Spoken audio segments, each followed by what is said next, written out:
Fala meninos, tudo beleza? A gente está iniciando hoje aí a primeira aula, inaugurando o capítulo 5, que é um capítulo como todos os outros, né? A gente vai fazendo continuações do que já foi passado anteriormente. E esse capítulo ele vai trabalhar aí questões das funções inorgânicas.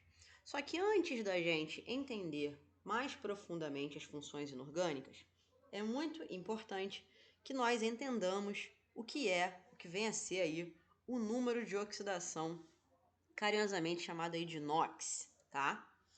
Bom, quando a gente fala de NOx, a gente está falando de um valor, que é uma carga, que pode ser positiva ou negativa.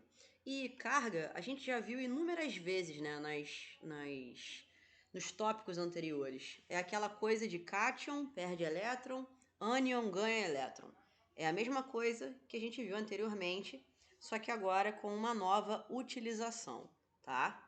E aí, essa questão da carga ser positiva ou negativa, ela vai acontecer quando uma ligação química ela é formada. Então, por exemplo, se eu tenho aqui o K2O, tá? Eu tenho que o potássio, por ser do grupo 1, ele vai ter uma carga mais 1, isso a gente já observou, e o oxigênio, por ser do grupo 16, vai ter uma carga menos 2. Por isso que a gente cruzou e deu aí o K2O. Perfeito? Agora, eles só assumem essas cargas porque um dia eles se conectaram dentro de uma ligação química que nós sabemos aqui que é a ligação do tipo iônica, tá? Bom, trazendo aqui para a ideia dos grupos, a gente relembra que potássio pertence ao grupo 1, então ele tendo aí um elétron na última camada, ele fica com a carga mais 1, e o oxigênio, por ter 6 elétrons na última camada, fica com a carga menos 2, porque a ideia é chegar no 8. HCl. Quando a gente fala de um composto que não é iônico e sim covalente, a gente trabalha com as conhecidas cargas parciais.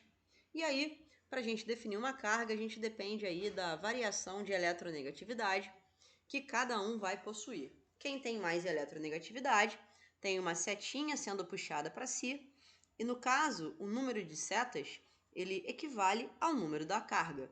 Se aqui eu tenho apenas uma seta chegando no Cl, quer dizer que ele é mais eletronegativo que o hidrogênio. Logo, ele possui uma carga parcial negativa e o hidrogênio uma carga parcial positiva.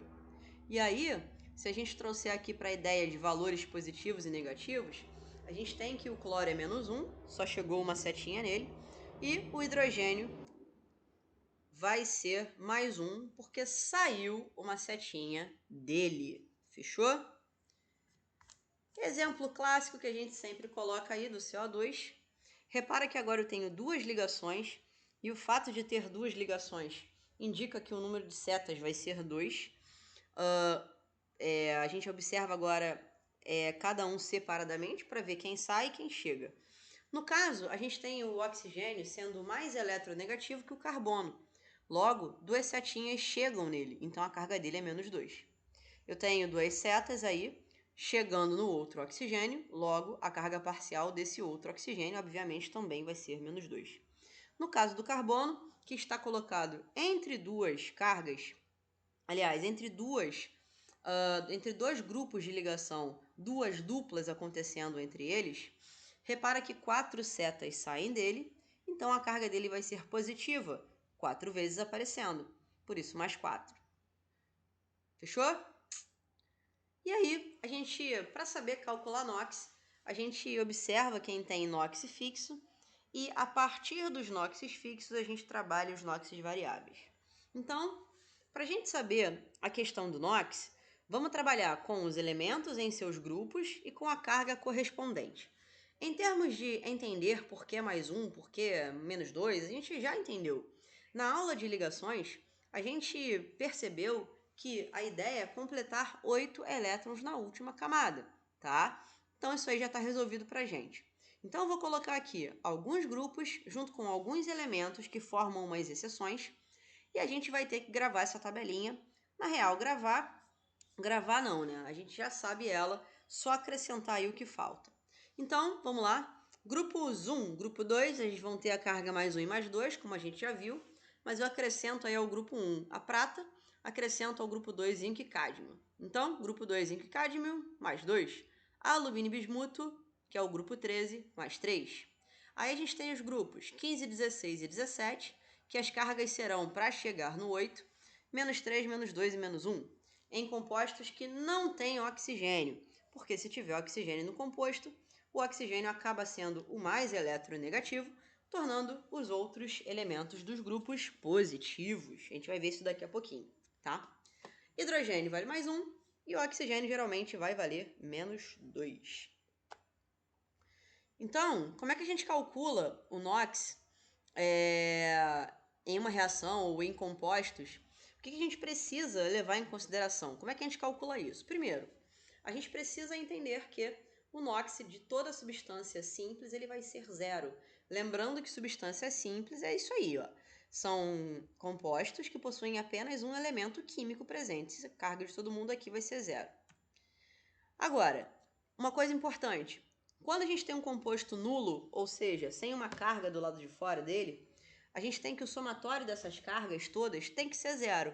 Então, por exemplo, HCl. O hidrogênio vale mais 1, o cloro vale menos 1, somatório de cargas aí deu zero. Agora, se o composto já for carregado, tipo NH4+, que é um cátion, aí a gente precisa fazer o somatório ser igual ao valor dessa carga, que nesse caso é mais 1. Então, ó, nitrogênio, grupo 15, sem oxigênio, menos 3. Hidrogênio mais 1. Se eu pego esses valores, eu vou encontrar exatamente aqui. Aliás, se eu pego isso aqui e igualo, eu encontro ali o mais 1. Por quê? Porque eu tenho esse mais 1 sendo multiplicado por esse 4, tá? Então, eu fico com mais 4 menos 3, que vai dar mais 1 para mim. Bom, agora que a gente entendeu algumas das regrinhas básicas de inox, vamos entender como é que a gente calcula isso. Ó, vamos falar aí de verificação de inox fixo depois da promoção do somatório. Então se liga. Se eu, por exemplo, tenho um composto como esse, Na2CO3, como é que eu faço para tirar a carga de todo mundo? A primeira coisa é colocar as cargas dos valores que são fixos. Gente, enxergou um oxigênio? Mete um menos 2 ali. Viu o sódio, que é do grupo 1? Então a carga dele é mais 1, ele é fixo. Ah, esqueci a tabela do fixo. A gente acabou de ver que é isso aqui, ó. Eu sei que o sódio vale mais 1 porque ele é do grupo 1. E eu sei que o oxigênio é menos 2, que está aqui menos 2. Então, voltando para lá. Então, mais 1 para lá, menos 2 para cá. O carbono, ele vai ser o meu X. O elemento central, ele basicamente vai ser X em quase todos. Quando eu passo para os ametais, né, grupos 14, 15, 16 e 17, quando a gente tem compostos com oxigênio, o valor deles não pode ser esse fixo. Esse aqui. Esse aqui. Menos 3, menos 2 e menos 1. Então, o valor deles passa a ser um x, tá? Então, aqui a gente coloca ele como x. Levando em consideração os numerozinhos de baixo para multiplicar, a gente multiplica o 2 pelo mais 1, o 3 pelo menos 2, e a gente vai ter o seguinte acontecendo. O somatório tem que ser igual a zero, porque o composto não tinha carga no início. Então, fica mais 2, mais x, menos 6, igual a zero. Isso vai dar x igual a mais 4. Se eu tenho, por exemplo, isso aqui, com parênteses, o que eu tenho que fazer? Primeiro, coloque a carga dos fixos. Alumínio mais 3, oxigênio menos 2. Depois, faça as multiplicações necessárias, entendendo que o do meio vale x. Aqui a gente vai ter o seguinte. 2 vezes 1 mais 3, que vai dar mais 6. Esse 3 aqui de fora entra para ambos, então fica 3 vezes o x. E aqui eu vou ter 3 vezes 4 vezes 2. Então, 12 vezes 2, que dá, vezes menos 2, que dá menos 24. Ou seja, o x ele vai dar mais 6. Considerando aí o 2 e considerando o 3. E quando tem uma carga em cima, para a gente finalizar, a gente coloca que o oxigênio vale menos 2 e o cara ali, que é o fósforo do grupo 15, vai valer x. Por quê? Ele não pode valer menos 3 porque ele está num composto oxigenado. Então, igualo isso a menos 4, porque é o valor aqui de fora.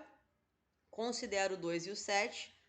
Então, eu vou ter 2x menos 14 igual a menos 4, x igual a mais 5.